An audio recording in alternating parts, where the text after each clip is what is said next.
শত্রু দেশ পাকিস্তানকে সামরিকভাবে ঘুরিয়ে দিতে ব্যর্থ হয়ে আমেরিকার দ্বারস্থ হয় ভারত, আর তাতেই ঘুরে যায় যুদ্ধের মোড়। মার্কিন প্রেসিডেন্ট ডোনাল্ড ট্রাম্পের সরাসরি হস্তক্ষেপে যুদ্ধে ক্ষান্ত দেয় ভারত পাকিস্তান। যদিও ভারতের দাবি তারা আমেরিকার কাছে ধর্ণা দেয়নি, কিন্তু ট্রাম্পের সোজাসাপটা কথা বাণিজ্যের ভয় দেখিয়ে তিনি ভারতকে নিবৃত্ত করেছেন। ট্রাম্প চাপ দিক বা না দিক আপাতত সংঘাত থামায় পাকিস্তান কিন্তু বেজায় খুশি, আর তাতেই পিত্তি জ্বলে যাচ্ছে ভারতের। নিজের গুপ্তচর ঢুকিয়ে শত্রুর দেশকে ঘায়েল খুব পুরনো কৌশল। চরম বৈরী দুই প্রতিবেশী দেশ ভারত পাকিস্তান প্রায়ই এমন কৌশল ব্যবহার করে থাকে।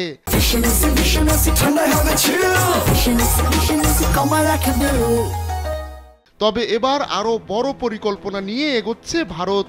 অপারেশন সিঁদুর চালিয়ে ভারত যেভাবে পাকিস্তানের পাল্টা আঘাতের মুখে পড়ে তা নজিরবিহীন। ভারত এমন কিছু প্রত্যাশাও করেনি। তবে ভারতের আতে সবচেয়ে বড় আঘাত ছিল দেশটির বেশ কয়েকটি যুদ্ধবিমান হারানোর ঘটনা। অস্ত্রে বধ করতে না পেরে শাস্ত্রের আশ্রয় নিয়েছে ভারত। কৌশলে পাকিস্তানকে ব্যস্ত রেখে দেশটিতে ঢুকিয়ে দিতে চায় বিদেশি শক্তি। এই এক বিদেশি শক্তির কারণেই নাস্তানাবুদ হয়ে গেছে ইরান। ওই শক্তি ইরানকে রীতিমতো নাকে দড়ি দিয়ে ঘোরাচ্ছে। যুক্তরাষ্ট্র ইসরায়েলের এমন সুকৌশলী চাল রপ্ত করেছে ভারতও। তাই এবার নয়াদিল্লিও সেই পথেই হাঁটছে। পাকিস্তানের পরমাণু অস্ত্রকে আন্তর্জাতিক নজরদারির আওতায় আনার আহ্বান জানাচ্ছে ভারত। ভারতের প্রতিরক্ষা মন্ত্রী রাজনাথ সিং বৃহস্পতিবার এমন আহ্বান জানান।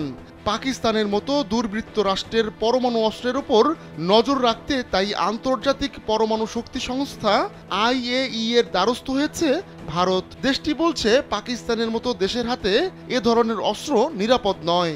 মাত্র কদিন আগেই ভারতের প্রধানমন্ত্রী নরেন্দ্র মোদী বলেছিলেন তার দেশ পরমাণু ব্ল্যাকমেইল আর সহ্য করবে না। এরপরই IAEA এর দ্বারস্থ হলেন রাজনাথ। অবশ্য ভারতের কৌশল অনুকরণ করছে পাকিস্তানও। ইসলামাবাদ চাইছে ভারতে হস্তক্ষেপ করুক IAEA। ভারতের পারমাণবিক ব্ল্যাক মার্কেট এবং বারবার পারমাণবিক পদার্থ চুরি ও অবৈধ পাচারের বিষয়ে সংস্থাটিকে তদন্তের আহ্বান জানিয়েছে পাকিস্তান। এছাড়া এ সংক্রান্ত নিরাপত্তা ঘাটতির বিষয়টিও সামনে এনেছে দেশটি। পাশাপাশি পারমাণবিক অস্ত্র ভাণ্ডারের নিরাপত্তাও নিশ্চিত করতে ভারতের প্রতি আহ্বান জানিয়েছে পাকিস্তান। আহমদুল্লাহ শিকদার, কালবেলা।